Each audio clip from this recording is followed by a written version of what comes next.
Welcome to the show, you guys. Welcome. Thank you for having us here. Yeah, I'm really excited to see you guys again. So I've seen you at a conference before and maybe had a quick chat, but this is the first time we've actually had a chance to spend the time. So Rowena and Hans, here we are on the Lifestylist podcast. And we're going to be talking about today, folks, a device called the NanoVi. And the audience knows that one of the things that I really pride myself in as being on the cutting edge of modalities and technology, whether they be, a gadget that requires electricity or something in nature that you can use to improve your health and well-being, that I really pride myself in finding the best and the newest and the most powerful. And I got to say that this is one of those devices that has an immediate impact on how you feel. And having been in the game now for 21 plus years of trying every different gadget that's supposed to do this and supposed to do that. I mean, I've got a closet full of things that the ionic foot bath. And I mean, just like you name some weird health device, I've probably tried it. And a lot of them sound cool and there's a lot of bells and whistles, but you try it and you're like, I don't know. I don't feel anything. It doesn't really have any noticeable effect. But from the moment I got the NanoVi, I was like, wow, I have literally, like you could just say, I have more energy after 15 minutes sitting in front of this crazy, weird little tube. And so now I've been using it every day, multiple times per day, and we're going to talk about whether I'm doing it too much, which I do a lot of. So I'm really happy to sit down with you guys and get the real deal on what this is. So let's start out a little bit, Hans, with your background. You seem to be a very smart, sciencey kind of guy. What's your deal? What is your education and expertise? Yeah, my background is material science. Yeah? A lot of people think material science is about metal and plastic, but material science is going far deeper into biomolecules and those things. And biomolecules are, for example, the content of our cells. And the other part that I'm working now since the last 15 years in is a material science about water. Because we didn't know very much about water. Everybody thought that is not really necessary to look a little bit deeper in. But in the material science world, in the last, let's say, easily 15 to 20 years, the water science was a focus, and we know far more today about it than we were knowing beforehand. So this new science, this research that is done on a lot of many universities, and we work with many universities together. These science are very often basic science, and it takes time to incorporate it in our daily life, to have this then infecting us with products, for example. And it's also kind of more difficult to know about it, because at first, scientific information is spread within the universities, the next generation of students have to adopt it, and then it trickles down into society. So a lot of things which maybe we can talk today about it sounds new for a lot of people, but it's actually some decades old knowledge already. Awesome. I'm excited. Water happens to be one of my very favorite topics. In fact, a couple weeks ago, I released in 1 week what I called a trilogy, which was the first time I've ever done this, but I did a 3-part series all about water. So I interviewed 3 experts on water, and in total, it was 6.5 hours worth of content. All we talked about was water the whole time. And that, as you know, I'm sure you got 15 years in this, that didn't even begin to scratch the surface. But it was an overview of recommending the best drinking water and explaining, what the problems with tap water and bottled water and how to get spring water and all of that stuff. So it's something I'm really excited to dive deeper into. So, Rowena, how did you get into the health industry and all of that? Well, I backed into it. I came out of the tech industry, and I started working with Hans, and it was more of a favor, I'll just help out, and so on. And I just couldn't leave because it was helpful to people. And when you felt like you were really making a difference in people's lives and their well-being, then I wanted to keep doing that. And so I've been working now for a long time in this area. When you worked in the tech industry, what kind of stuff did you work on, in what capacity? My first company was one of the earliest for online international trade organizing logistics. Interesting. And the second one was international trade documentation over the internet, which was the first company was started in 95, so it was Wow. kind of early. yeah, before it was called the internet. Yeah, it was It was challenging. It was the two things that seemed to be working on the internet at the time were sex and FedEx. Right, And that was on the cover of Wired magazine. And That's funny. yeah, I think the first time I saw internet was probably in '97, and of course, my little brothers were the ones that showed me. So, needless to say, the first thing I looked at was not FedEx. I was not tracking packages, but you'd have to wait forever. So it's very frustrating. Kind of like in real life when you're a teenager. You know, as boys, we're used to waiting, and that's what the internet was like. Okay, I digress. I told you guys I keep it casual here. We have fun on the show. So okay, I'm interested, Hans. Before you had this company, Eng3, and Eng is your last name. Okay, Yep. What's the 3? It is also my third company. Oh, okay. Yep. Yeah, it's the first company. It was a kind of spin-off company in Berlin, in Germany. I worked That's funny. in I thought that was like a Brooklyn accent. Yes. No, I worked pretty much right after the university in the medical device industry and the R&D departments for companies for human implants. Yeah? So we developed human implants like hip and knee implants and artificial bones and dental implants out of different I materials. just got a dental implant. Yep. Yeah. We were one of the first one who created those things. Yeah. Really? And this company I worked in was Johnson Johnson then later, and during reorganization in this company, there was a spin-off possibility for me, and I created my own company and developed my own line of human implants and produced them, marketed them, and then a different other company and asked if they could take this over. Yeah, so that was for me the time where I said, okay, I give it to So the you got bought out? next higher level. Yeah, they Right. can carry it on a bigger level than I could do. Do they still exist? Actually, I do not know. You moved on and you're like, peace, I'm out. Okay, Yeah. okay.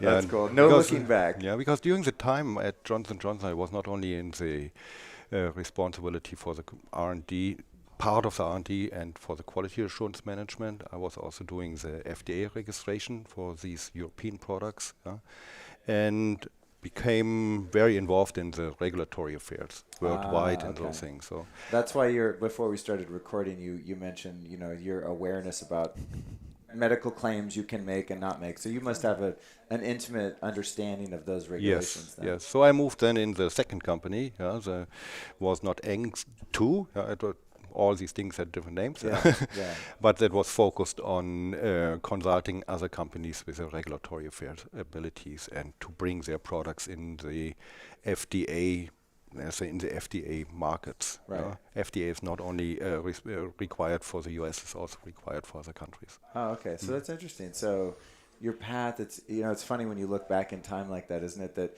you did all these, things that paved the way for you to be able to kind of find your, what I think is probably your calling now. You got something that really seems to be clicking and working for people, and all of those steps along the way, doing these other things, were sort of leading you to this. Yeah, right. It fits together. There was a hand-holding thing from one step to the other, Right, and right.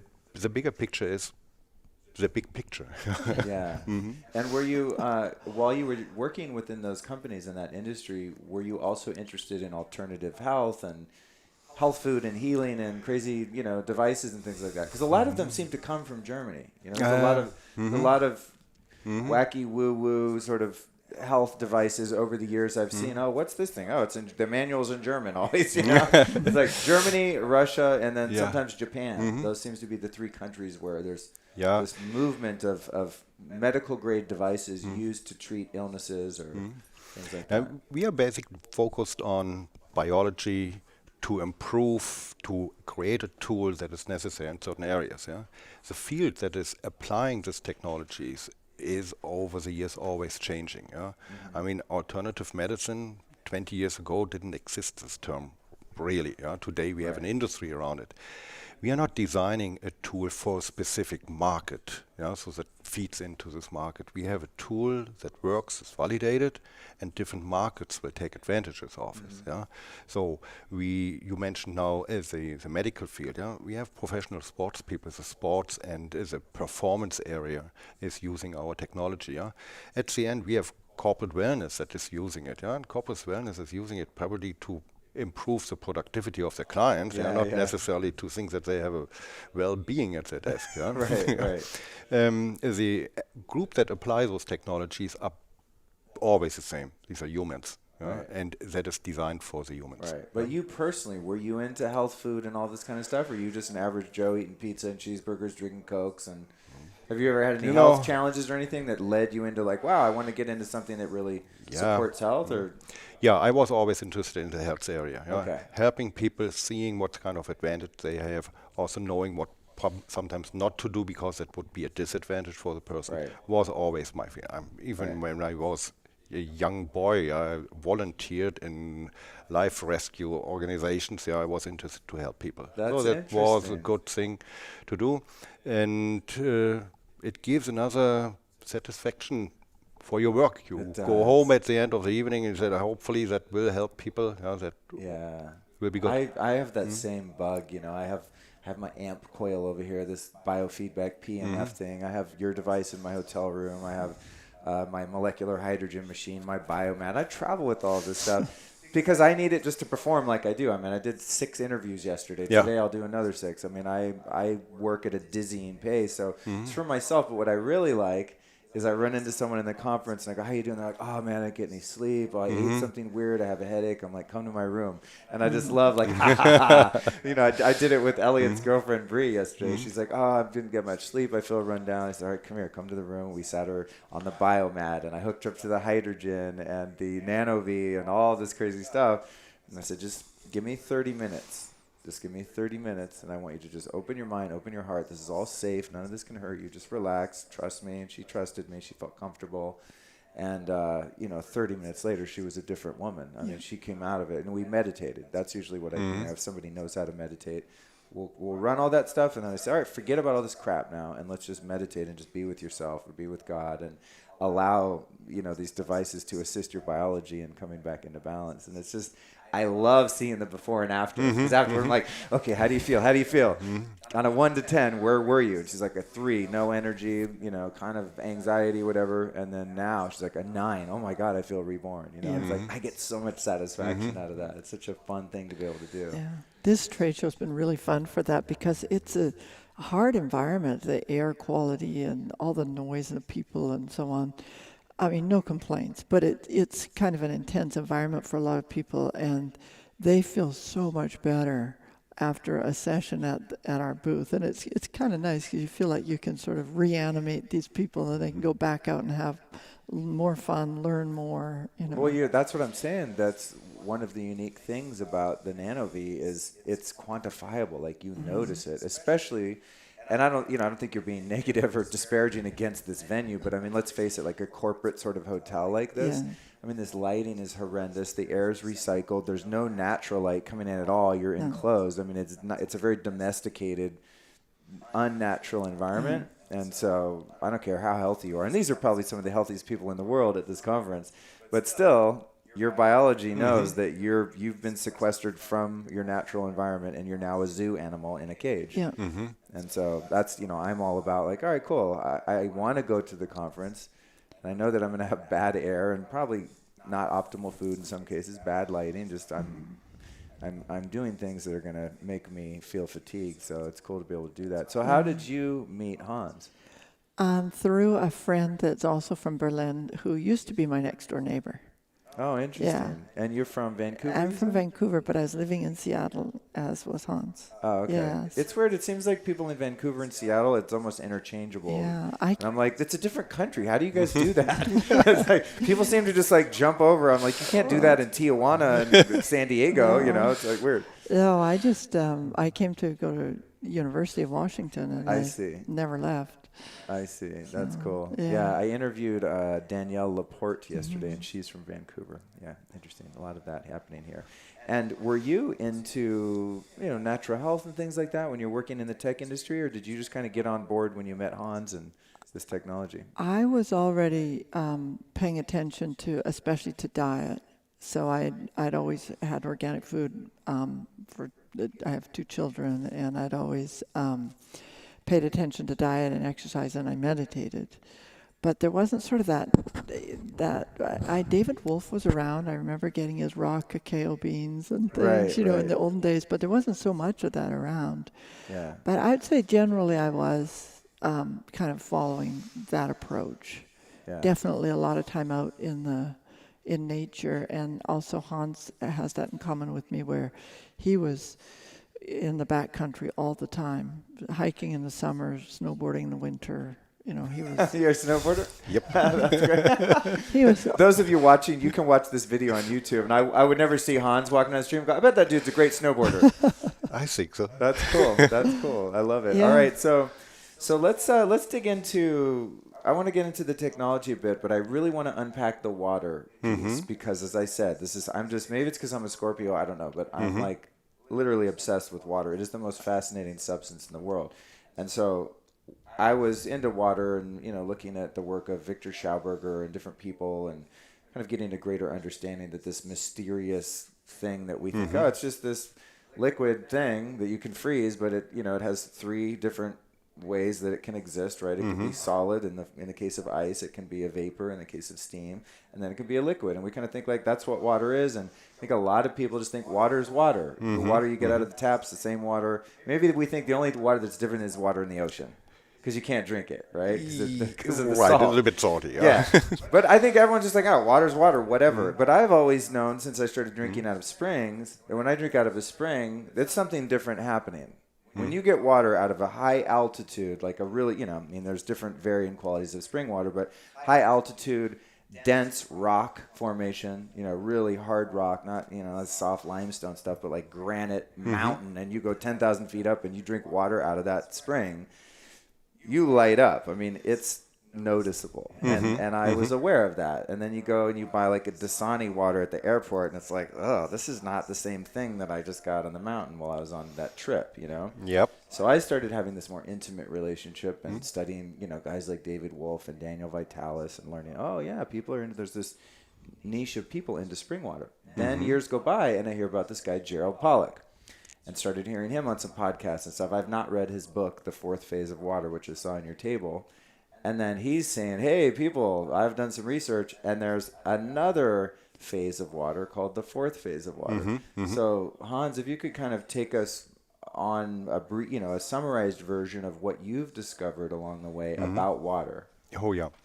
Number one, I did not discover it. Yeah? So what I can do is, we came also from a little bit different side but we are very soon touching the water as a very important part. Like I said, background is material science. I'm more focused on the proteomic, on the proteins. And it was always interesting, why are these proteins? These are the workhorses in our body, in every living species. They are making everything. They are executing, they are stopping, they are running everything. But only when they're in their three-dimensional shape. So how do they achieve this three-dimensional shape? And when you're talking about these proteins, is that like when I have a scoop of whey protein and I take that into my digestive system, does that then become those proteins you're talking about? It depends what kind of product you take to you. Oh, okay. So say I eat a steak. If you eat a steak, what happens? It goes in your stomach and you have enzymes, which are proteins in your stomach. They rip every proteins apart. What you eat there, because the essential part is a certain amount of amino acids that we need in our body to produce proteins. We cannot produce these by ourselves. We have to take this in by food. And our enzymes, they cannot read labels. They don't see what kind of protein name it comes in.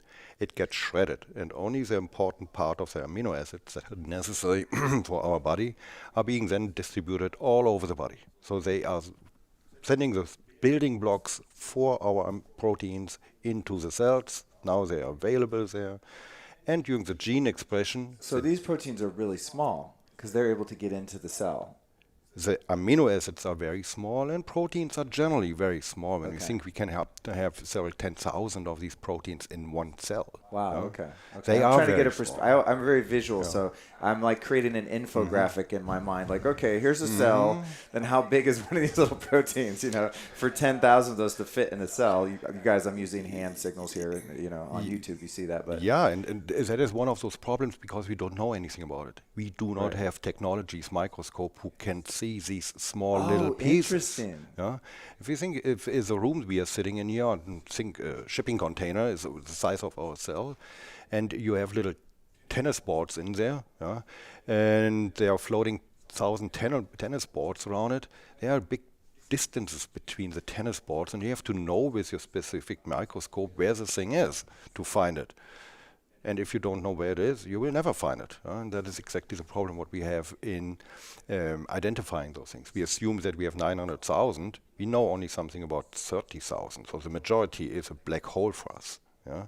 So even if we find out today that we have a certain disorder, we are not able to exactly find out which kind of proteins got damaged that causes disorder. We know only there is a whole group of proteins, or maybe only one that is not working, but we cannot address the specific, let's say, structure of this protein because we don't know this. Is that due to the fact that they're so small we can't look at them and Yes. see how they've become deformed or? Yes. Or, yeah, interesting.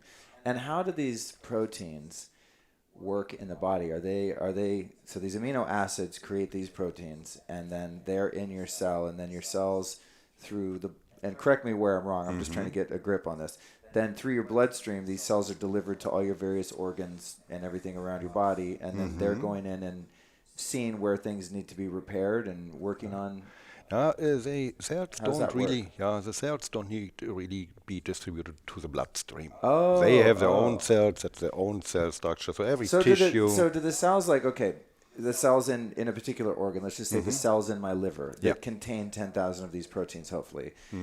Are they do those cells just stay in the liver and Yes. keep working there? So it's not like the cells cruise around and go different No, places. they stay there, and they have a certain purpose, Right. and they have a certain content of proteins which are only in there. Okay. And heard something about stem cell. That is a cell that is actually able to become a specialized Right. cell, and then it stays, for example, only in the liver and will not do anything else. That is your liver cell. So when I just had my stem cell treatment, I think I told you, Yeah. I emailed you, Rowena, right? And I was Yeah. like, what do I do? 'Cause this, and then I got my device right after, which is, thank you, by the way, for the fast shipping. Because I really wanted to maximize that. So, for example, when I got stem cell treatment, I got them injected in a number of places: my scalp, my face, my private parts, my right hip, my SI joint, my shoulder, anywhere where I have pain, or just I wanted to look prettier, So say I got a big syringe of those stem cells and exosomes, which is this other new kind of derivative of stem cells, as I understand it. I got those in my SI joint because that ligament appears to be injured, and that's where the majority of my pain's coming. So when those stem cells go in there, they're just like, I'm going to lock in that area wherever they were delivered. Yes, And they then lock in. express themselves in whatever signal they're getting from the body as a whole. Right. The intention is that they learn from the neighboring cells to become these neighbors. Cool. So if you have a problem in cartilage, for example, you get these in there, and they have to learn to become cartilage cells. Interesting. That is a stem cell. And the reason we expressed that device to you is that in combination with stem cell treatment, the NanoVi is just fantastic, including pre-treatment, which you missed out on. But the stem cells, once you have the injections, they can be the benefits of that can be in the system for quite a long time. And if you use the NanoVi device to help the whole system utilize that stem cell activity and support it so that more of them live, because of everything that's injected, there's only a certain percentage that survive. So if you can improve the environment for them so more of them take and do their job, then you've just made a lot bigger benefit out of your stem cell treatment. Right. And that's it can go on interesting. for months. That's cool. Yeah. I'm glad you mentioned that, because I think I just reached out. I was like, hey, I'm doing this treatment. Would the NanoVi be supportive? And you're like, yes, definitely. Would have been ideal if you could do before, but definitely keep doing it forever afterward. But I didn't really know why. And that's interesting, because now that I've had the procedure and I'm online and I'm researching, like, okay, how do I maximize this? There are a lot of issues with many of them dying. Yes. And so, you go spend all this money, and, it's kind of painful. And so, it's a medical procedure, kind of a mini surgery. It's not fun. Not that big of a deal, but not fun. But I've seen people doing acupuncture and all sorts of different things to protect those, those very expensive, frankly, stem cells. They come out of you, but the process of getting them out and putting them back in is very expensive in most cases. I think it will become more affordable as the demand increases, of course. So that's helping support the system as a whole so that those cells that I got reintroduced to different places in my body have a hospitable environment, right? By Right. which to flourish and to express themselves in whatever way is signaled by my body. Yes. Right. That's interesting. Yes. So the cells around them are like, hey, we're rebuilding this cartilage right here. Come Yeah. join the party. Okay, Yeah. cool. The cells are not traveling around; they stay locally that's and so they interesting. do their stuff. I always yeah? think about like if I'm taking a supplement, and it's like a nano emulsification or something like a liposomal delivery, and I'm like, okay, cool. I'm going to put it under my tongue. It's going to find some cells in there. Then those cells are going to take it somewhere else in my body and go do stuff. All right, this is great. No, it would be nice if my leg muscles could move. The leg muscle cells could move in my arm cells, and I would have bigger arms. That's funny. They aren't. They aren't. Okay, so your early work, you're starting to look at these proteins and how these proteins tend to fold or collapse and essentially become inert and not usable by your body. Yeah. The starting point was, like I said, we mentioned, folded protein when they're in the three-dimensional shape. They are working and they're doing everything in our. They are responsible for our breathing. They are responsible for the oxygen transport. Hemoglobin, everybody knows it is a protein. It goes into the ATP. In the mitochondria, proteins control the ATP production. Oh, I was going to ask that. Yeah, So now the big buzzword is mitochondria. Mitochondria. Everyone's like eating and taking supplements to support their mitochondria. So these folded proteins are even smaller than the mitochondria? far smaller. Oh, interesting. Yeah, Interesting. far smaller. Okay. Yeah. Really far smaller. Okay. Yeah? So inside the protein. I wish we had a chalkboard and we could make little shapes. 'Cause literally, that's how I see it. I think. Do you guys in your you have a video Yes. on your site? I think it kind of shows that in sort of a drawing Yeah, it's a right? three-dimensional animation. Yeah, 3D animation. Takes Yeah. pretty much everything that we learn in high school in biology or in medical biophysics in the universities. Yeah, we try to put this in a short 3D So movie.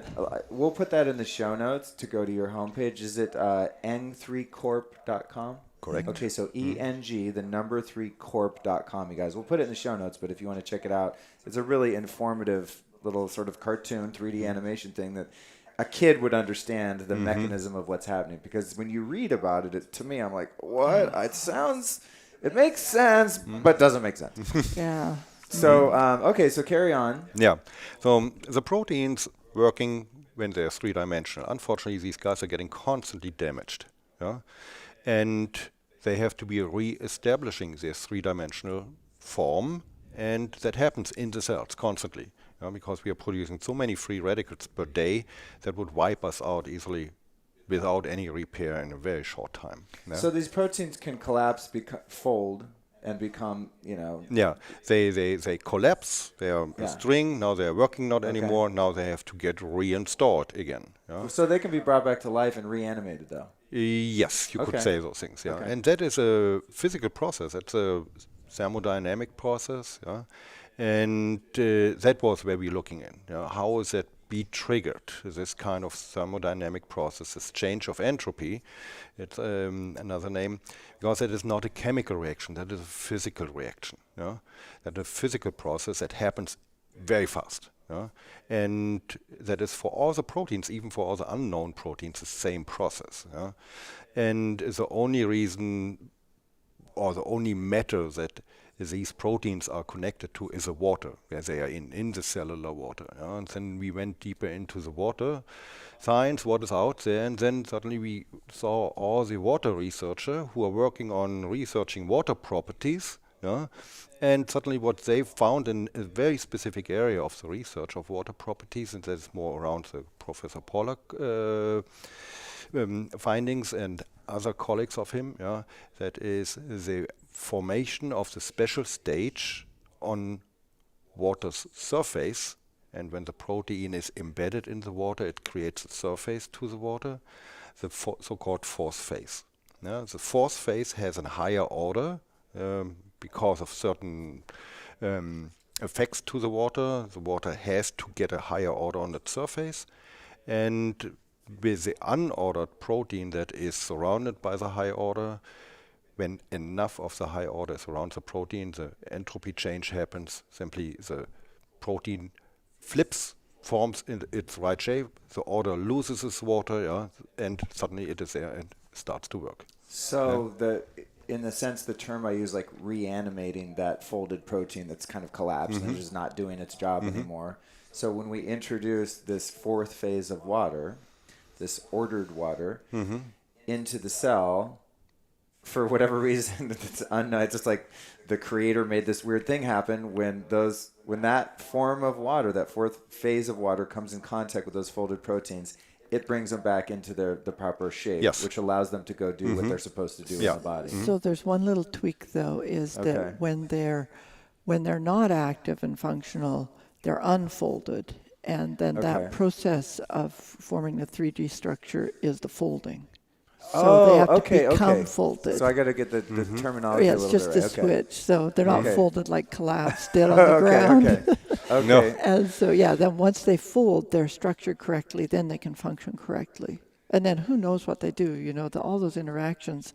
It's part of the Yeah. reason that biochemical solutions, we don't know what's really going to happen, and we have side effects and so on, because these proteins could have many different functions and interact and do a lot of things that we have no idea what they're doing. That's why I love doing this show, because I find it so fascinating. Just this vehicle that we've been given. Yeah. Our soul gets to enter into this little ball of fat in a woman's body, and we're like stuck in this goo for a few months, and then we pop out. And like, where does the body even come from? It's the weirdest thing. You eat food and it turns into bones and skin and hair and eyes, and you become this thing that's animated and walking around. But within that, there's just trillions of different things going on at every moment that you have no control over. That they're just happening. I mean, this is the discussion.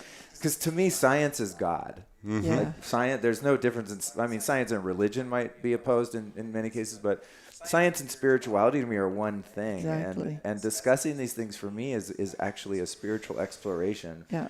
Because it validates the idea that there's a higher, use the word order for ordered water, there's a higher order, there's an unseen hand. I don't know what it is. I don't try to understand it. I tend to be happier when I acknowledge that something created all this, and you'll never be able to figure it all out. You're right. So, we barely like just touched the surface of, an ocean of data that's available to us. But it's very interesting to start to unpack it and really appreciate the body. I think that's my perspective, is like, wow, I want to know how. I'm so grateful that I was given this gift to be able to incarnate. Yeah. And I really want to learn how to take care of it and learn how it works so that I can have dominion over it and not be prey to all of this bad lighting and bad water and bad food and pollution and geoengineering and everything else that's counterproductive to your well-being. Well, this brings two things to mind. The first is like Hans's comments about the stem cells and what you've just said, which is my belief that the body's capacity to repair is just unbelievable. And I don't think that, anything's impossible almost. I think we should hold on to that thought that it really, regardless of what some people might say and conventional thinking might suggest, you just cannot underestimate the body's ability to repair. And then second thing related to that is all the complexity is that's one of the reasons that I see what we're doing as being sort of a direction in the future, because we don't control all the interactions. It's far too complex for us to understand. Therefore, if you do something through biophysics like what we're doing, there's no potential for harm. So you just are supporting the water in the body, and the body does all the rest. Let it do its magic. Let it be brilliant and repair and recover. And you don't have the possibility to, put something in that does something bad over there, or, has, endless side effects or whatever. And so I think that's part of that whole miracle of how everything works and how complicated it is we have to start addressing health with that mindset, that we're not going to override it. We need to work with it. I agree. Yeah. The first sort of health teacher that I got into was this guy named Dr. Richard Schultz, and his motto was he's got a company called American Botanical Pharmacy, and those are really the first herbs and things like that. They're all like wild crafted, really great, high quality, mostly American herbs.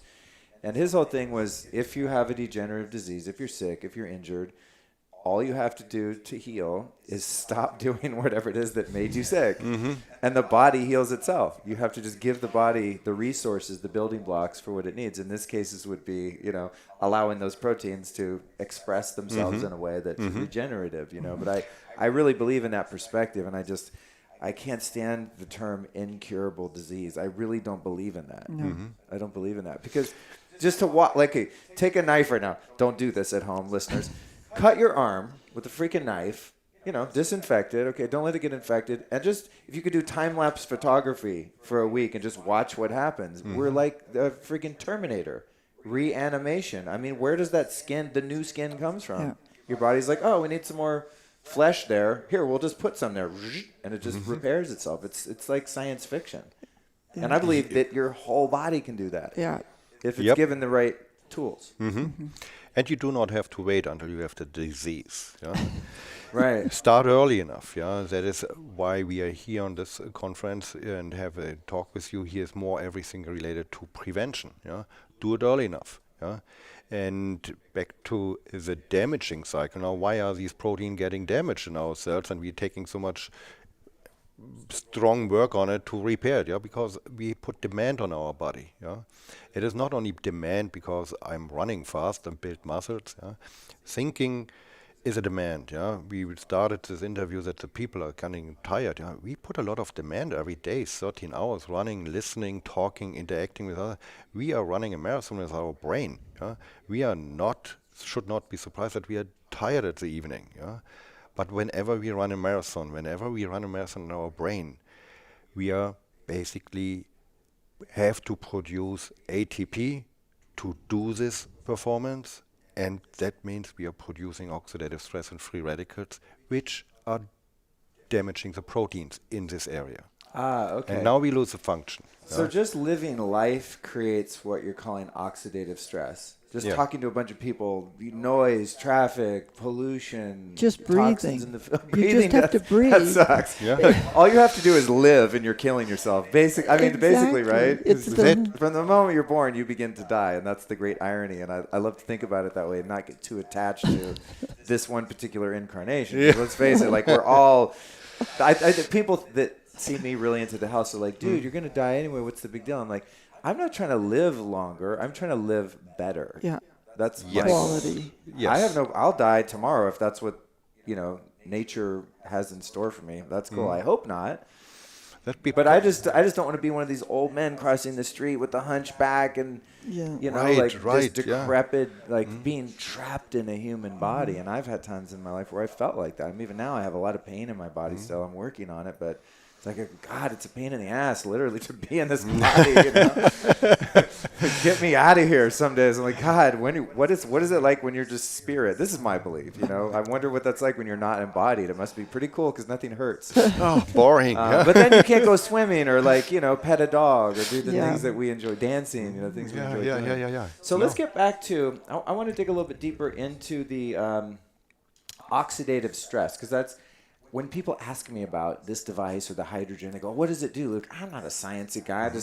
I've looked at the white papers. I look at the studies. I'm convinced it works. That's all I need to know. And then I sort of discard that information because I don't have a use for it. But what I always say, to sound smart, is like, oh, it eliminates oxidative stress. If someone asked me the next question, what is that? I'd be like, I don't know. It's bad for you. Yeah. So what is oxidative stress? Yeah. Back to your first sentence, it's eliminating the oxidative stress damage. Okay. Oxidative stress is something that we can only eliminate with our lifestyle. It's inevitable. It's inevitable. It depends about the amount of oxygen that we are metabolizing. That means how much do we breathe in? If we run a marathon, we breathe 100 times more than a normal person. We create more oxidative stress. If we perform higher with our brain will create more oxidative stress. If we have more impact, environmental impact, unavoidable impact, where we getting distracted, we have to listen because there's a lot of people around it. That puts a lot of demand on our autonomous nerve system. We have to pay concentration and those things. Creates oxidative stress because these are chemical reactions and they demand ATP. ATP creates free radical, and these free radicals are completely connected with the term of oxidative stress. are very aggressive and combining and therefore then killing or damaging every part that they can find within the cell. The second most abundant molecule after the water molecules in the cells are the proteins. So they are the most exposed particles in the cell for the damages, and they get the hit. Always they get the hit. I see. And if the hit is nicely equally distributed all over body, the amount of hit is called aging. We are losing function. Certain things are not working anymore. And then we have at the end me as an old man sitting on the porch, and cannot really listen to you anymore, cannot see anymore, fall asleep instead of being awake and those things, because I lost the function to function. These millions of little proteins lost their function to do my function in life. That is aging. If that hits in a certain area in our protein area, then we could get a chronic disease.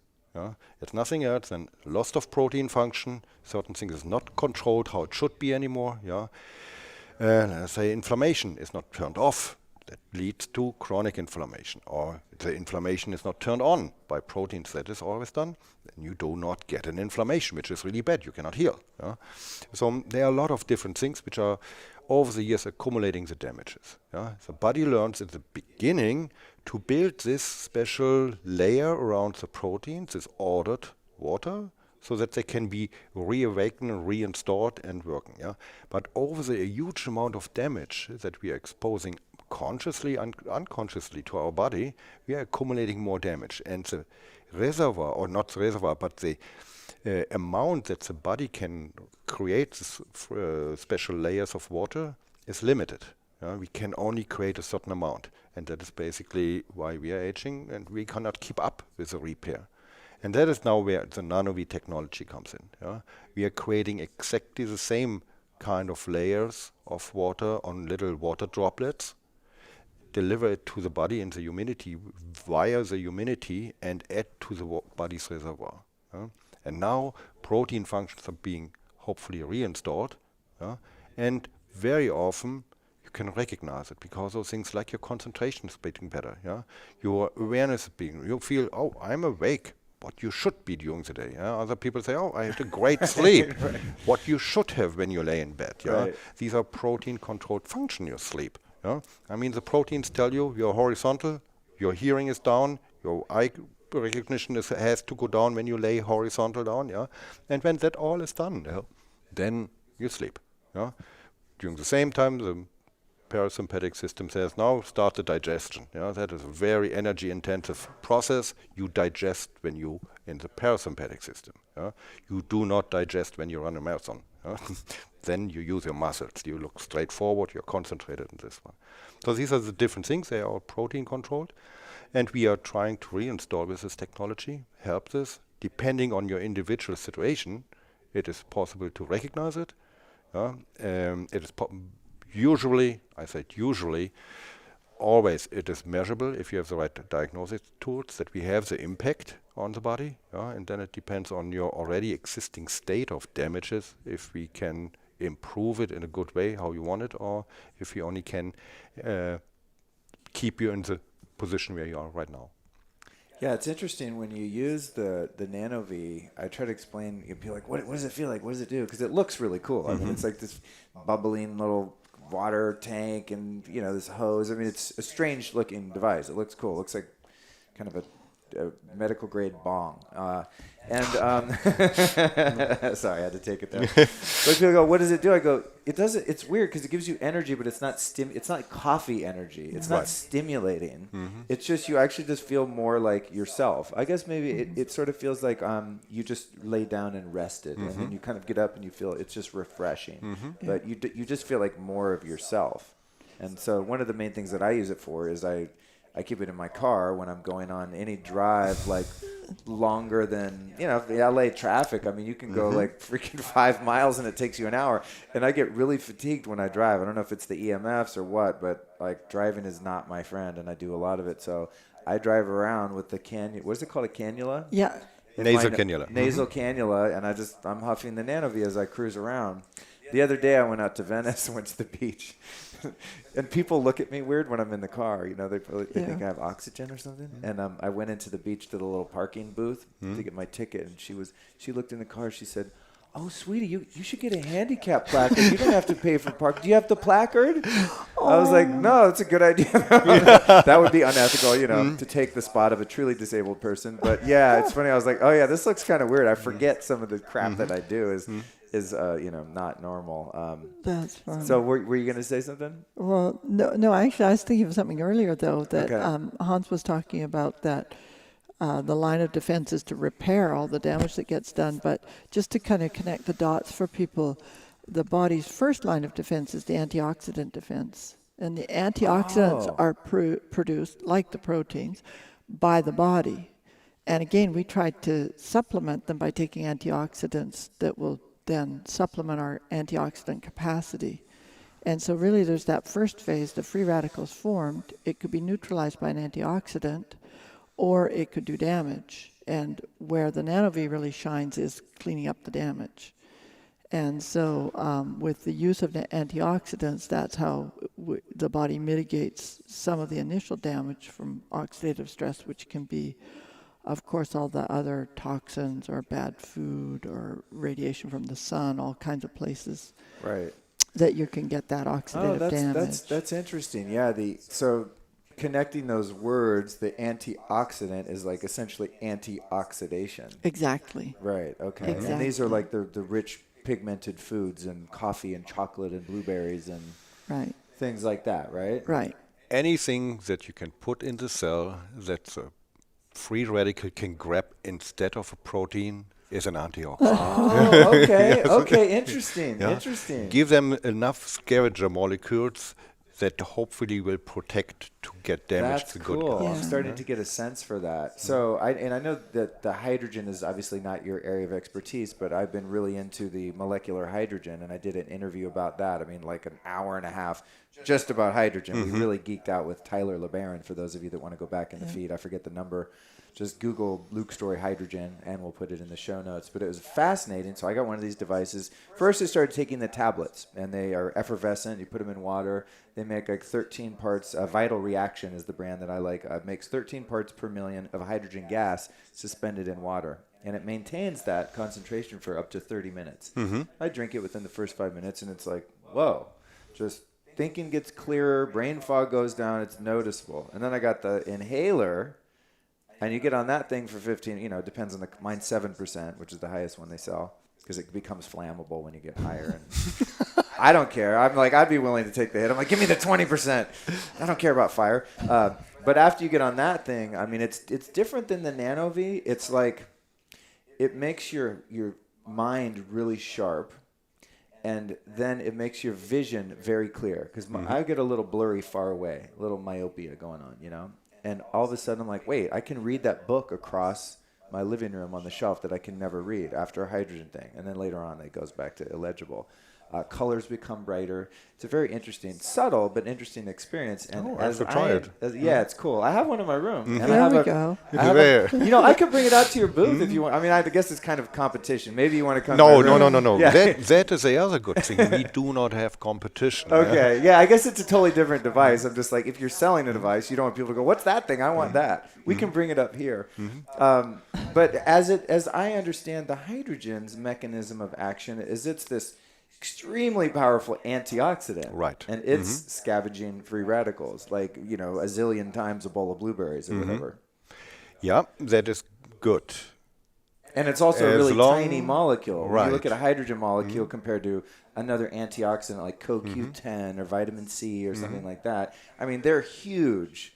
And then the hydrogen's this tiny, tiny little speck, way smaller. You which- only have to put it right in front of the free radical. Okay. And then the free radical gravitates toward that and gets... No, it does not gravitate. The free Okay. radical is a very mindless molecule Oh, or okay. atom. Yeah, it grabs the next thing that it can find. Oh, interesting. Okay. It is pretty dark in the cell, yeah, and all these Right. reactions are extremely fast. These are nanoseconds. Yeah, they are okay. getting produced. They are highly reactive. Yeah, and whatever is there, they combine with, and usually the molecule they combine it is getting damaged. Yeah? That is not itself anymore. Yeah? So if we're introducing these tiny little molecule of hydrogen into the cell, the free radical just like boink, boink, and it just bounces off of that in a millisecond and Yeah. gets swallowed up, essentially. Less than a millisecond. Right. Less than a millisecond. Right, less than a millisecond, yeah. And is that processes? Can you watch that on any kind of high-powered microscope? No, It's we too do fast. not It's all have- too it's fast and too small. Yeah. So it's like faster than the speed of light kind of thing, where you couldn't even, maybe not that fast, but Not- yeah. too fast for us to perceive with our vision. in Yeah, other words. with the very small things, you have always a problem to focus in the right location to see it. I Yeah? see. If you are a little bit beside it, you don't see it anymore. Yeah? And if this reaction happens not right in the focus, you will never see it. Right. Even if you have a very fast recording microscope. Okay. That is a little bit the problem. So I just want to clearly understand oxidative stress because, as I said, I kind of fake my way around this question. And even inflammation, sometimes you're like, what is it? I go, I don't know, it's bad. You're swollen, I don't know. It's just you want to avoid inflammation. If you hurt, you're inflamed. That's my definition of it. Oxidative stress, I think of as, say you have metal that gets rusty. It's becoming oxidized. So is that a similar mechanism of what's happening when cells in your body become oxidized? Yeah, you could say that is a good analogy. And how does it relate to oxygen? Is it even related? It is completely related. Okay, Yeah. okay. Oxygen combines with other molecules. Oxygen is highly reactive, especially the free radical, because it's only one atom. Yeah, the atom doesn't want to stay alone, cannot stay alone. It has to combine with something else. Okay. And take a steel beam, get rusty and rusty and rusty. At the end, you cannot put any load on it more. Yeah, the steel beam will not do its function anymore. It falls apart, and that happens with any other material too. Yeah? So the antioxidant connects with the free radical, and the body will find a way to get rid of it, get out of it. If the free radical connects with the protein is damaged. You have to buy either a completely new one, or you have to repair this protein. Then that is a completely different other thing. So the oxidative stress is constantly created in the cells by the mitochondria as a byproduct from the ATP production. Oh, like I a see. car that you like to put the gas in, but unavoidable you produce exhaust. It's like the exhaust. Okay, that So- totally makes sense. So there's this energy being produced, and whenever energy is being produced, there's a byproduct of that energy Yes. production, essentially. Yes. Ah, cool. And since the mitochondria is the engine and it's creating the exhaust, there's a Is lot the of mitochondria then the engine that creates ATP Yes. that gives you cellular energy? yes. Okay. And so then a lot of the damage can happen to the mitochondria because the reactions are right there. And that's why by using the NanoVi, if you repair that damage faster and more effectively, then you feel more energy. You've got the mitochondria is functioning better for you. And that's where you notice the alertness, or somebody that's fatigued, it's like a pick-me-up Yeah. because of the better mitochondrial function. Yeah, that totally makes sense because I just drove to San Jose to do this Tony Robbins event, and I had the NanoVi going. I mean, I would take a break for like an hour, and then I put it on for an hour, and basically like every other hour I'm on that thing. And I'm just like, totally alert. Normally I would be so tired by the time I get Did there. he have his NanoVi there? Oh, he has one? Yeah, but he didn't have it there, did he? You have to, Oh, you have that's to tell funny. him. He That's should be- funny. Oh my God. Yeah. Yeah, it's when he was talking, he dropped in little like, oh, I do this. Like, this guy's on everything that I'm doing. We're on this parallel universe. And Yeah, he didn't mention us? he mentioned the rebounder, because he's a big rebounder. That's some very primitive I technology. know. I mean, I use one all the And, time. and, but- and ice baths. He talked about the pranic cryo. healing, something I was doing many years ago. Just everything he touched on, I was like, oh, I do that. I'm good to go. But no, and sadly he did not mention it. But someday I will interview him and we will mention it together. But back to the chronic, to the bad, to the free radicals. Yeah. And you pointed out more that oxidative stress is bad and the free radical are the bad guy. Right. We have to put a little bit other importantness to these free radicals. Okay. They are important. They have a very important task in our bodies. And if we wouldn't have free radicals in our body, we would not survive any infection and those things, because these free radicals are very aggressive, and our body is using their aggressiveness in a lot of beneficial ways. So whenever we have a splinter or cut, the inflammation is caused by free radicals, and that is basically a protection shield. Oh. It is whenever you have a virus, bacteria such as coming in there, the free radicals will kill this, will take care at this area to avoid bigger damages. That's interesting. So in the example of when I said you cut your arm and then magically these, these forces in your body start to coalesce and create this healing miracle of sorts, that's part of the process. If you have a transplantation, you get a high doses of antioxidants in this area, because otherwise your product would reject the transplant. Oh, wow. So it's so strong that it rejects those things. You get a high doses of antioxidants. They are a protection shield. Cool. So it is not a bad thing, these free radicals. Right. And if you think about it, they are responsible for the apoptosis, for the cell death, for the cellular suicide. We constantly have somewhere little areas of cancer in our body, and the apoptosis is a biological process that turns the cell function off, kills the cell, and said you are so damaged, you turn into cancer cells, we replace you. That is done by free radicals. Wow. So if you do not have free radicals, you can have a lot of other problems. Interesting. And how much of the cell is made of water? 99% of the molecules in the cells are water, and in our body, 99%. Wow. From the weight, we are 99% weight-wise, 95% water. So this, and my audience is like, okay, we get it, because as I said, I did so much content recently on water, but fundamentally, I just feel that like in a lifestyle practice, in being healthy, that water is literally, aside from oxygen, after oxygen, the water that you're drinking is like the first thing you got to hack. Like that's the number one supplement in the world, is getting good water. And the way that I've always thought about it is like, I don't know how the percentage of my cells, but I'm like, okay, I'm basically made of cells. Those cells are mostly made of water, plasma, blood, lymph. Every bodily fluid that you have obviously didn't just generate out of thin air. It came from the water that you ingested, right? Yep. So do I want a body and essentially blood and cells that are made of like, Orange County, California municipal tap water? Your body also has filtration systems, right? So if you're healthy, it's not like that bad I picture water. my cell as just like gushing full of tap water. It's like, oh my God. No, because you also have really good ways to eliminate things that shouldn't be there and all that. All right. Yeah, you're touching a very interesting thing. We are made out of water, but that also goes a little bit more to the beginning of our talk. What kind of waters are out there? There are many different waters. Right. And where there's one very clear separation in water science, and that is, one is bulk water, a cup of water, a bucket of water, has completely different other properties than the water that is in the cloud, in the mist, is in small containers, you could say, small little droplets. Oh. Different attributes, different physics, behaviors. And when we talk about us as humans, we are actually not a bucket of water. We are a cloud.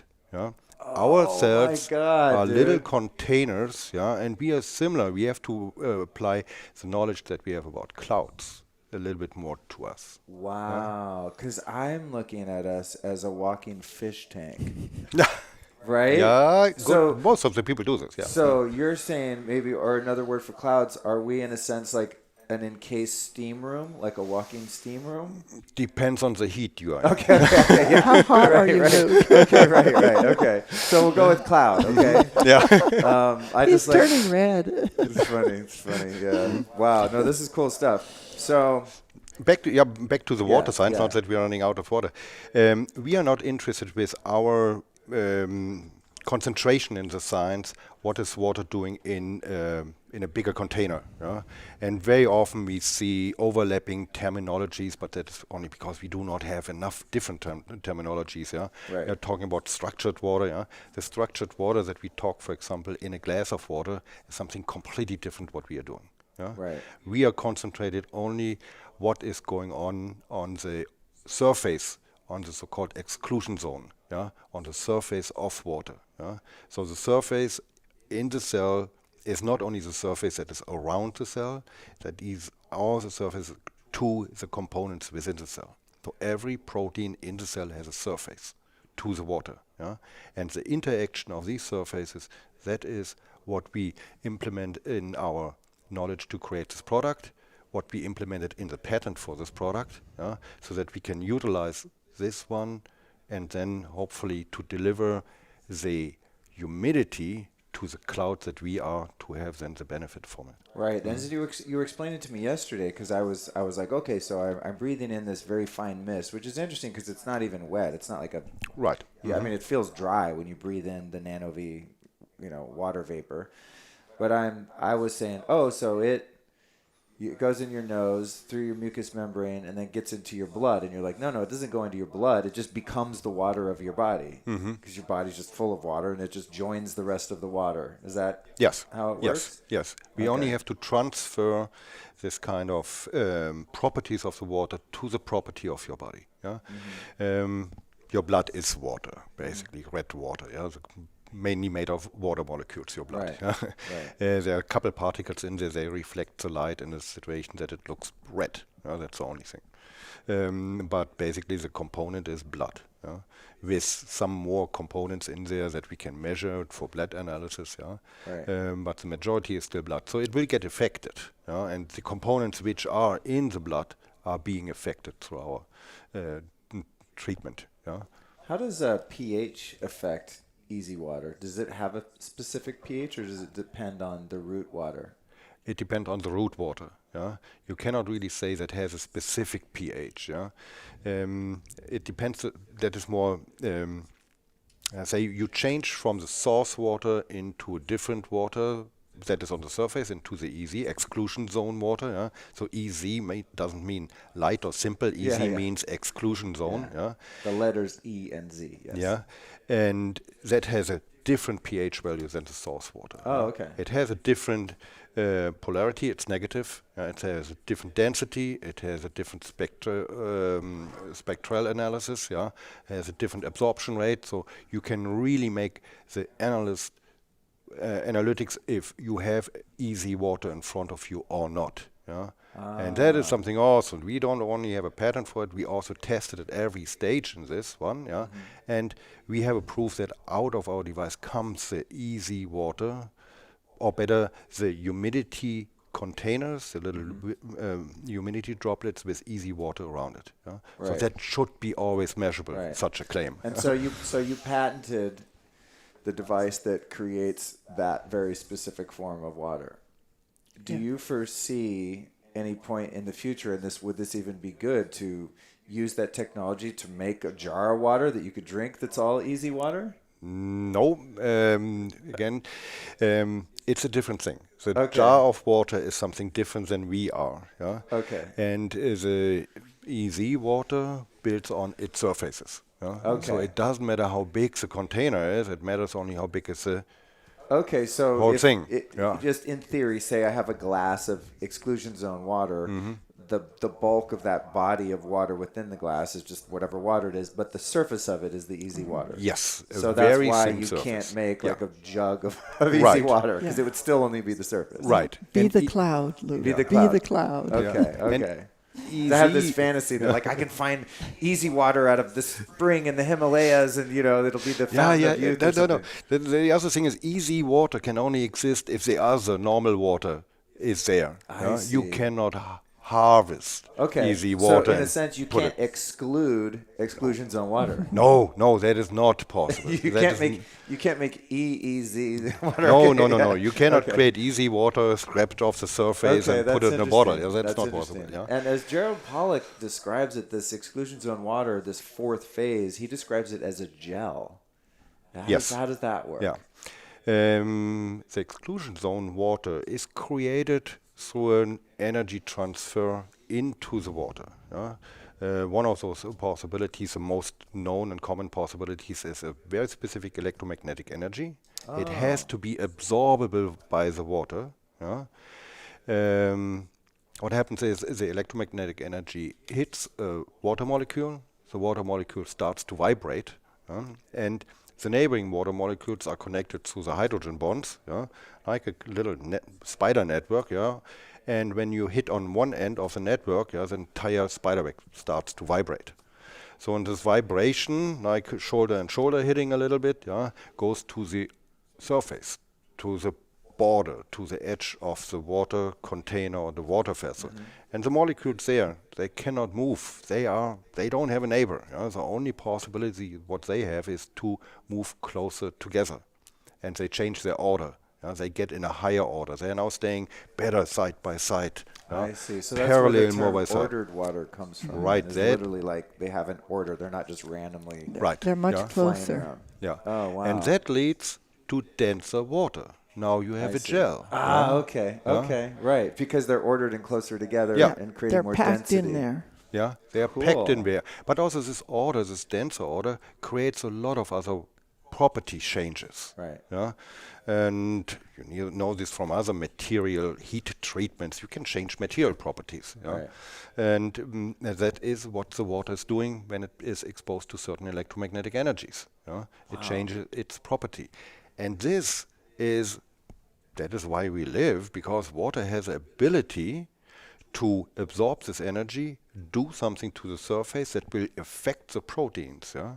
So very often then people come and say, where is this energy, electromagnetic energy coming from? Yeah? Usually we produce this in the cells. Usually, and that's a very surprise for a lot of people, that is produced by a free radical. Oh, wow. Yeah? That is produced by a so-called activated oxygen.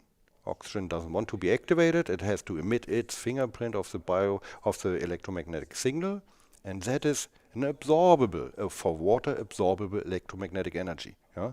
So the water harvests from the activated oxygen, from the specific free radical, the energy to build the exclusion zone on the water that is then used by the proteins to fold.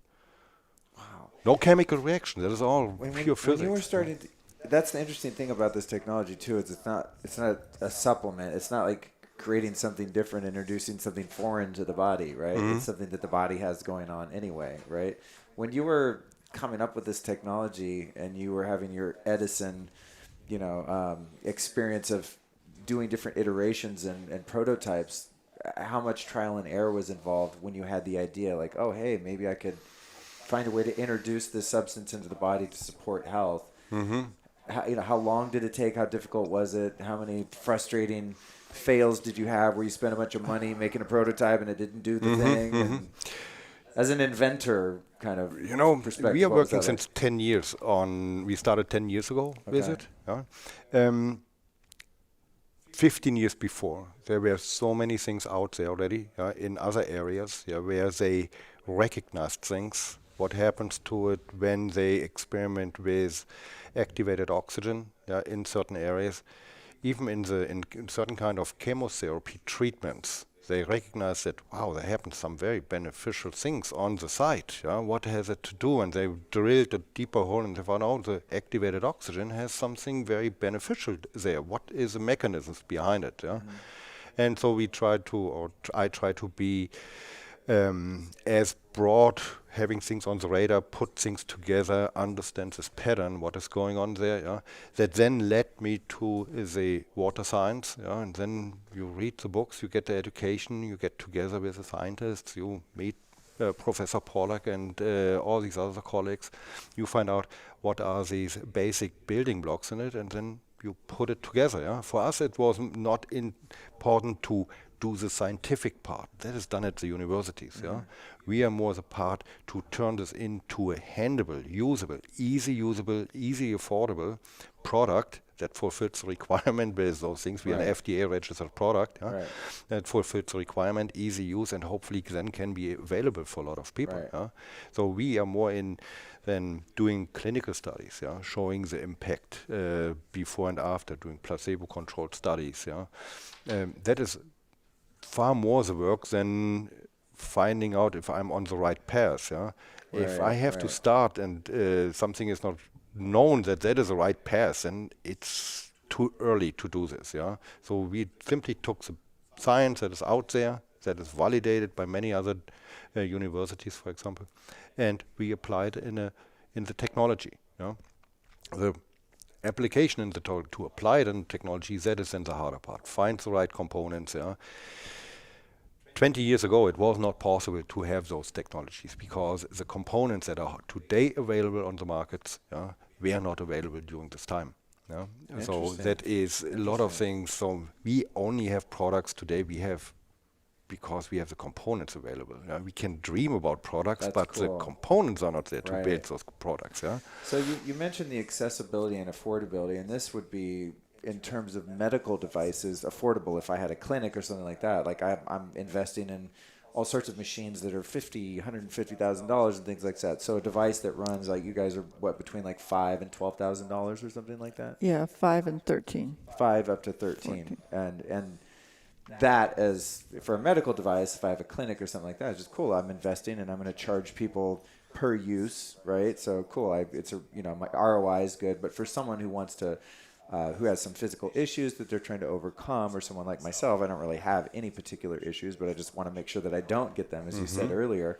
Even something that starts at $5,000 is a lot of money, So what is it about devices like this that make it that expensive, and why isn't it $800 or something? Is it the components that you need to buy, these things that were previously unavailable, the actual parts that you make this, or is it the manufacturing? What part makes it $5,000 or $13,000 and not a few hundred or something? Well, it's largely there's a lot of custom work in it, so it's not because of the technology itself. The parts have to be manufactured specifically for the device. So a lot of what is inside, and also you can see on the outside that those parts are not what you just buy. It's not from Home Depot. Right. No, definitely. It's not. But also, I would argue that it is really designed, if anybody didn't notice, Hans is German, and it was German engineered. Yeah. The thing will last forever. I mean, it's just built with a tremendous lifespan. In America, we call that a brick shit house. Yes. But that's not the typical thinking often. It's some things are designed to fail. And so you think, I'm only going to use this. Like Apple products? Planned obsolescence? Right. I'm or familiar. Cars or. Yeah. And so then you think, well, the lifespan of this is, 5 years, 6 years, whatever. Whereas with this device, you have to amortize it over a very, very long period of time. Right. And then it becomes really inexpensive for the user. And if you have multiple users, it's a very inexpensive intervention, because it doesn't matter if you have 10 people using it a day, you're not going to wear it out. Right. So then you have, you can treat all those different people with the same basic cost. And the only thing the device needs is the distilled water, which is really. I really appreciate. I like. I've been driving BMWs for a long time. I'm really into German engineering. I really, I'm not trying to be fancy. I mean, maybe a little bit, but I just like the way they drive. Like, I've never had a car that drives as well as a BMW. To my preference, it's just my favorite car. So I really like good design, and I like shit that lasts. Just anything I buy, I've always been that way since I was a kid. I'm gonna buy one that's 4 times as expensive, so I only have to buy it once. Yes. Instead of buying the cheap one. Even when I go to Target and I need a vacuum cleaner, they have the one that's the fancy Italian one that's $400, and then the one that's $49.99. I'm going for the expensive one just because I don't want to have to replace it every year. Exactly. So I appreciate that point of view, and also from the perspective of, as you said, being able to treat multiple people. Like if you had a family, in my case, I don't have yet a family, but I do have a lot of wacky friends like my buddy Elliot here.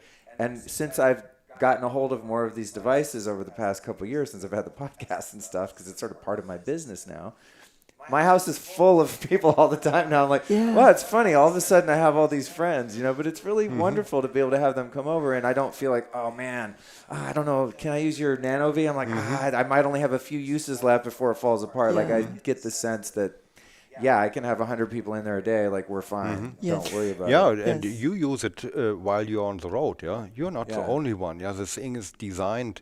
We have a lot of professional sports team, all those things. They are traveling with this device that is getting in the transportation case, thrown in the plane, thrown in the train, and all those things. It has to last. They want that it works on the other side, and not replacing something. Two things I thought were very thoughtful in the design. One is that you can change the color of the light and not have it be blue. a lot of these devices, like God bless Amp Coil, I have it over there, and I love that device, and they're $7,500. I mean, it's no joke. It's an investment, but again, it's also built to last. It's a very sturdy piece of equipment, but it emits a crazy amount of blue light. And I even talked to the owner, and he's like, "What, man? It looks pretty. It's cool. It's got a vibe." I go, "No, you haven't heard about the blue light thing?" He's like, "What? No, you know." want red light. Put it on red light. Yeah, and so the NanoVi is cool because you can change the color of light, and I just keep it on red all the time, and it's really nice at night. So I'm not getting, killing my melatonin by having these health supportive devices going. So that was one thing I thought was really cool. The other thing is in the case, which is an optional thing in the Rode case, there's a little empty jar, and then there's the jar where your distilled water goes. So when you travel, you can keep your distilled water with you in the case. I was like, that's so cool. Yeah. Because it's a hassle to, I got to go to the drugstore and find some distilled water when I arrive at my destination. So it's very much self-contained, which is cool too. Yeah. Good when you use a car. Always a reminder, if you use it in a plane, do not leave the water in there. If you carry it on. It's a carry-on. If you carry on. That's right. But you can put it through checked luggage. Right. So I couldn't. Oh, that's funny. So I couldn't use it on the plane because I don't bring the amp coil on the plane because I carry it on, but I don't use it. But I use I have this PMF device called an Earth Pulse. I plug that thing in. I have my Bioman. I have all kinds of biohacking devices that I literally use on the plane. But they're a bit smaller, But I was thinking, I was like, I wonder if I could put the NanoVi in front of my seat and run that every hour or something. But yeah, no, the water. Because they're not going to have distilled water on the plane. Okay, now I know. No, and they don't want that you have a jar of water going through the security. That dream is over. Okay, good. But therefore it's solid. You can check it in. Yeah. And they can bounce it around as long as they want. Yeah? Sure.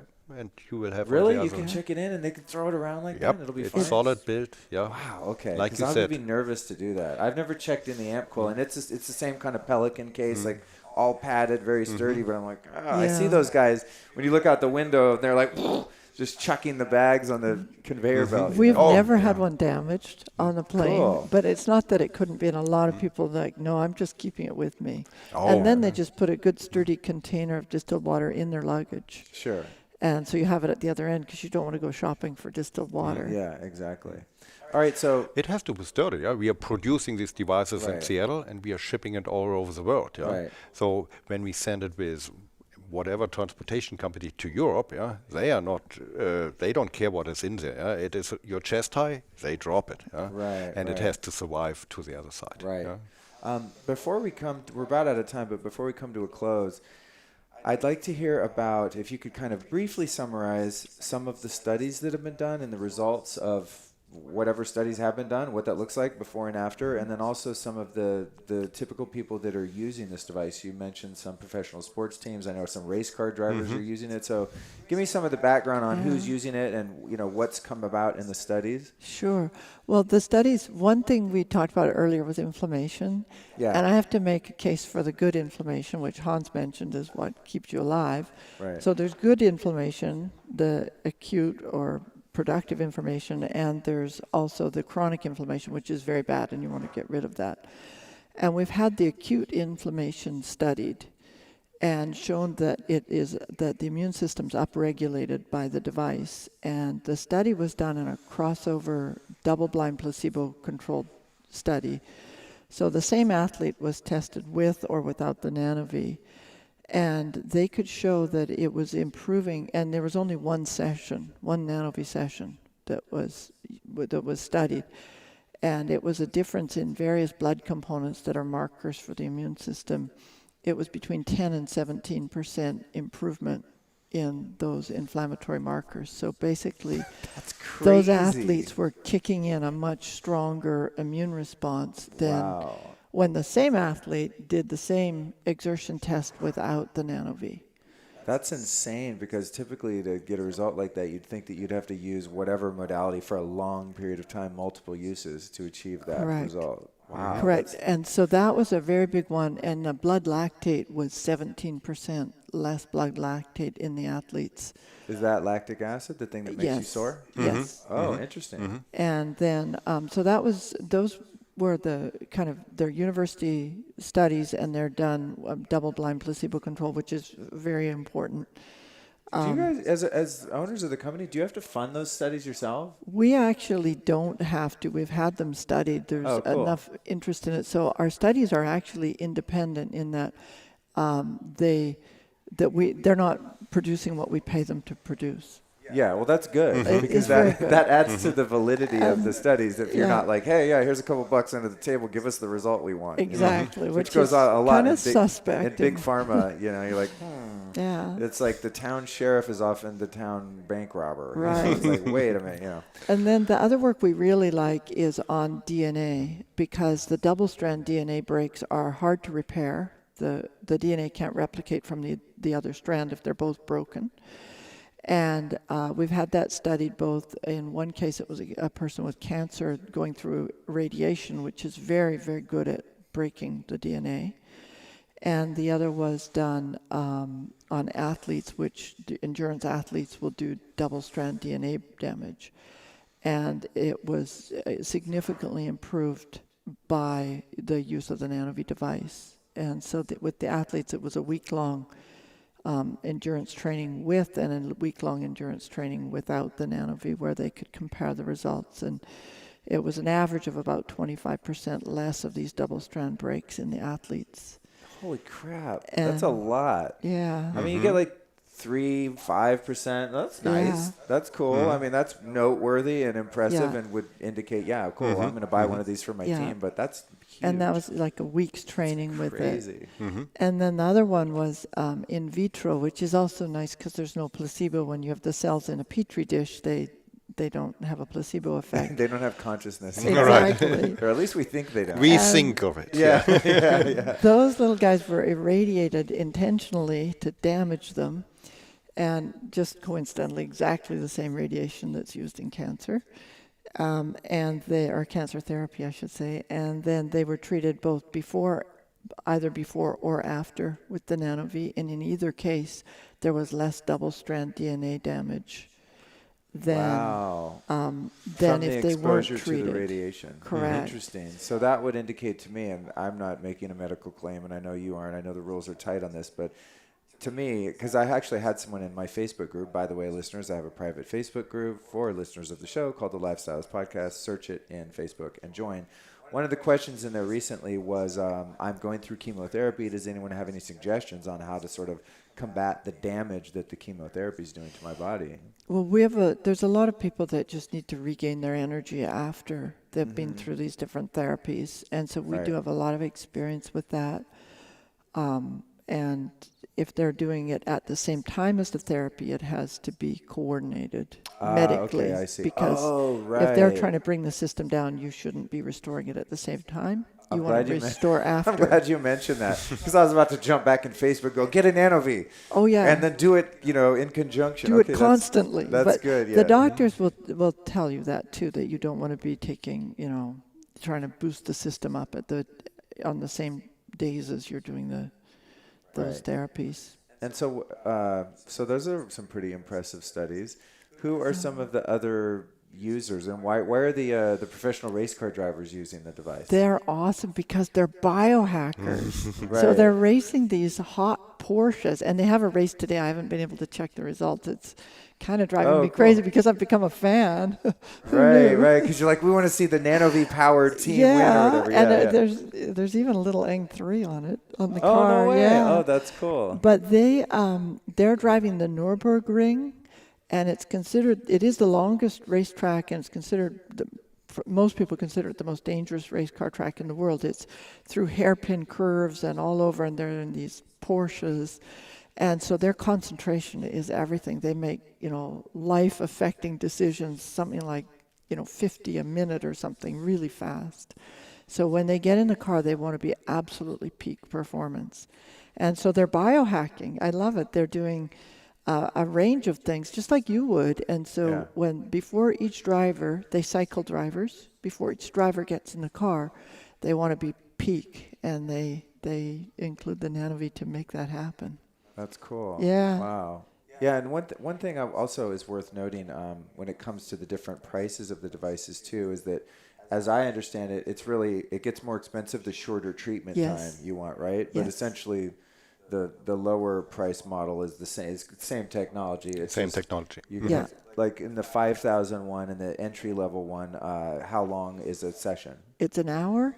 Okay. And then there's a middle price that's a half hour, and then the J2 Racing Team. I have to say their name. Oh, that's cool. We'll put it in They're the show so notes. fun, yeah. That's cool. But J2 has the 15-minute one because that's the they're one I have. Yeah. yeah, and Yeah. they actually started with the Pro device, the half hour, but it doesn't quite fit in because they're trying to do a lot of different things, Right. and so then we upgraded them to the Exo device Right, so that right. they. One thing that's cool about it too is it's those of you that are listening, you won't be able to maybe visualize this, but it's it's a thing about as big as a briefcase or something. Not even that. It's Like a small printer, yeah. desktop printer. Right, yeah, really small printer, and then it has this hose that's about 2 feet long that's flexible, and then you can just breathe it in out of this little hose, or you can put the nasal cannula on. But you can just I sit there and just work and do whatever I said, drive my car around. I sit there and meditate and just have it blowing in my face. So it's it's cool because it doesn't require. Even if you had the one that takes an hour, it's really easy to. I'm always on mine like an hour anyway. Yeah. Even though it's the 15-minute one, because I do that You, too. you would I'm like to like, get why the not, maximum out of it. I Yeah, use it yeah. a lot. I use it a lot, or a few Yeah. different sessions a day if I'm just sitting at my desk. Most people Yeah, have time at the computer. You were asking who is using it. Yeah, we mentioned the sports team and those things. Yeah, corporate wellness is becoming a very important thing. People are Right. using it in companies. Yeah, and because it's easy to transport, you Right. can share it with a lot of people. And now you have a device, one treatment, 15 minutes or 20 or half an hour, whatever. You can give it to the people while they are working. It does Oh, not that's a good interrupt it. It is idea, on the desk. yeah. Yeah, in our company, we are using it. We have a little cart that is getting moved cool. from one office That's room to the cool. other. Yeah. And we know a lot of several other companies are starting to incorporate it. So because the people would like to have a peak performance while they are working. Yeah, they would like to I'm picturing maintain. like law firms and Wall Street, Yeah. offices and things like that. Yeah. Obviously, like the tech, the Silicon Valley, or yeah, Yes. that's interesting. That's interesting. we That's got to very get cool. them going. Keep In keep my business, care. we only have one. Well, she's not an employee; she's a contractor, but she comes over and works quite a bit. But I'm like, oh man, if I had a larger company, I would have all this kind of technology, just get everyone on it, because I'm a good guy, and also it's really good for the bottom line to have people happy and healthy, and It's huge for the bottom line. yeah, not being fatigued. Yeah. So that's cool in terms of the investment. Yeah. Yeah, and it is not only that the company's owners are using it to stay on their performance level where they are right now. Yeah, they say, "My God, I'm beginning 50, and I would like to start another company when I'm mid 60. I need my same performance level, so I start better to do something. Yeah, Right. they also start to think about their employees and say, "I need this guy here at the desk. Yeah. Yeah. I spent all this experience that he gained in all over the years. I don't want to lose him. Yeah." I like where a lot of what have become large corporations, like a company like Zappos, for example. I just read a book by the CEO and founder of that, and they're so good to their employees, and because they're so good to them, they have this really healthy company culture, and they're all about customer service, and they do all these fun activities, and all the food's healthy, and everyone has great water, and it's just like a really healthy environment, and they do billions of dollars a year, largely as a result of that company culture, and that they're creating an environment that is healthy and happy, and everyone interacts. They have all these activities Yeah. and trips, and I think that's a really healthy state of affairs for the corporate entities around the world. And Dave Asprey's doing that at Bulletproof. He's, Right. Our friend Dave is doing that, and Yeah. really taking care of people. And in the end, it's far better for the bottom line. It's cheaper to keep them than replace them, and not have sick days, not have jet lag days where people are off their game. Right. Yeah, it's Right. our society moves slowly over in that direction to understand that prevention is an important part, Right. not the repair when it is too late. Right. And in some countries, now I can take my home country, Germany as an example, corporate wellness is included as tax benefits. So companies that do corporate wellness in those areas, they have a tax deduction and they don't even pay anything for Oh, those that's things because amazing.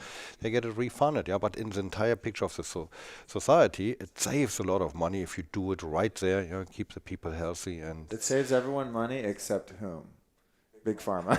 Oh, They're like, damn it, no more of these devices. We want people in surgery on meds. Okay, sorry, I digress. that's another podcast. My conspiracy. No, I did Dr. William Davis yesterday. We went hardcore. He's not afraid to talk about that. So, okay, so thank you guys so much for joining me. Really lovely to get to meet you in person and go deeper with you.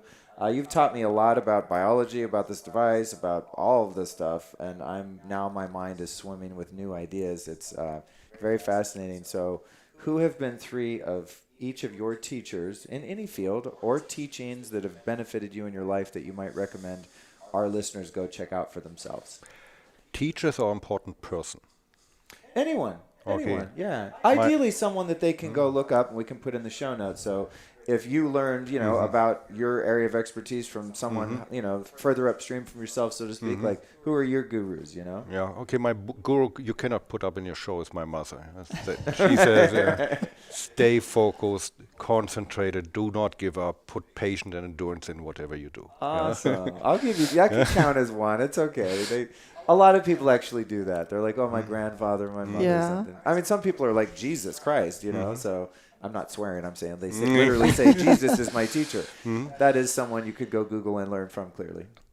The next one, currently, Professor Jay Pollack is one of the persons who is not only incorporating the same thing, endurance and patience and things, also what he's driving forward with his groups of other researchers, and I met a lot of these researchers over the several years in important conferences mostly in Europe, Very helpful, very determined to do the right thing, very careful doing thing, knowing that a lot of things what they do could be at first disturbing for the general public. What does it mean? But they're working on it to bring it out. And we see a lot of people who are working in this area. They working on science. That is a very specific group focused, and then we see the people who are trying to implement science in daily products to be out there and to help change the world a little bit. Awesome. How about you? I would say Jimmy Carter. That's interesting. That's definitely a first. A humanitarian, and of that ability, that giving ability, and that being so conscientious about all of humanity. And I would also say Dr. Pollack, but for different reasons.